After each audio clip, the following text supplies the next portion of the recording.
sac112a, problem number 2, is one of those problems where one of the vectors does not lie along the natural choice of coordinate axes, which would be an x-axis this way and a y-axis that way, which makes it so that it is just one vector that doesn't lie along the coordinate directions. And from corresponding angles are equal, we got theta right there. I need to break up FG into its components.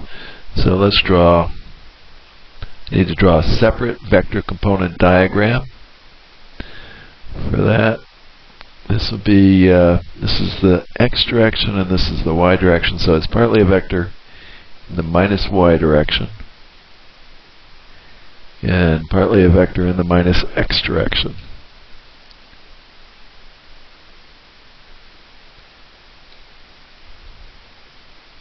They just come out far enough so that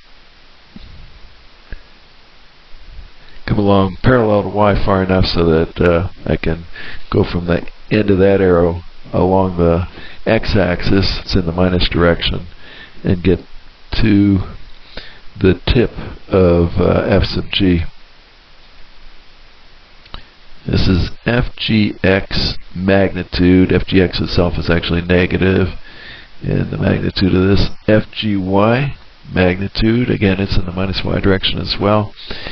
And fgx, oh there's the theta, fgx over fg is equal to the sine of theta, so fgx is equal to fg sine of theta. fgy is the adjacent over fg, the hypotenuse is the cosine of theta, so fgy is equal to fg cosine of theta. Then I can do a new free body diagram with fg itself gone.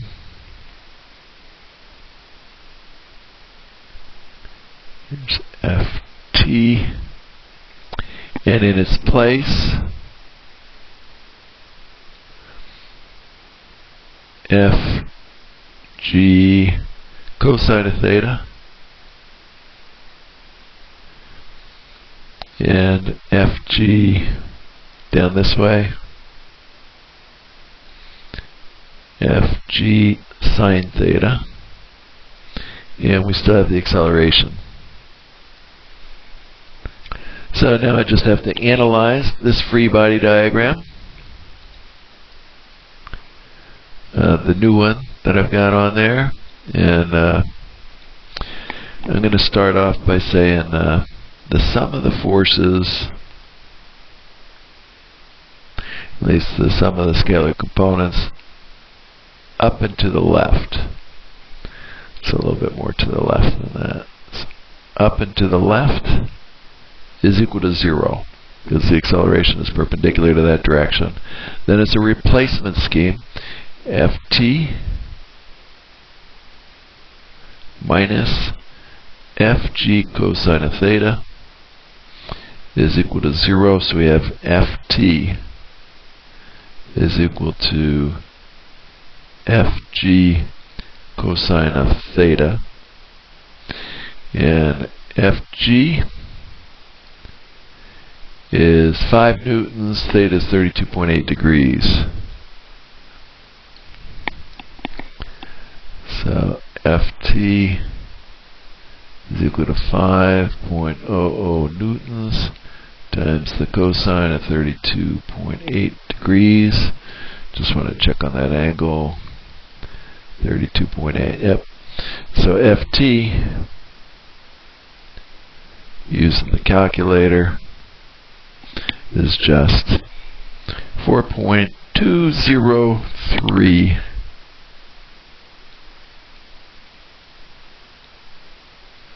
newtons, with this one actually being the third sig fig, the first uncertain one. So I put a bar over the last two. And that's the answer to part of the problem. Got to go back up to where I can see that free body diagram again that we're analyzing, and analyze the other part to get, they also wanted the acceleration. The sum of the forces in the down and to the left direction is equal to the mass times the acceleration down and to the left. The forces down that way, just Fg sine theta. And the acceleration down that way is just A. So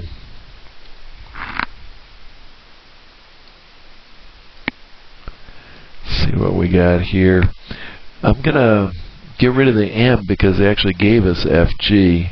Our interaction equation tells us that Fg is equal to m times g, so m itself is going to be equal to Fg over g. So make that substitution, and I'll get Fg sine theta equals Fg over g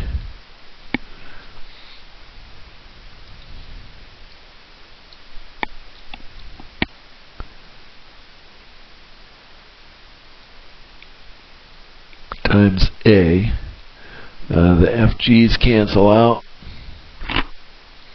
and I get A is equal to g sine of theta if I multiply both sides by g and then switch sides. So I've got, this is 9.80 newtons per kilogram, but that's the same thing as a meter per second squared, times the sine of 32.8 degrees. So I'm getting 5.309 for A. 9 meters per second squared. And it's only good to 3 sig figs, so these are actually uncertain. And here's my answer for the acceleration. That does it for SAC 112A, problem number 2.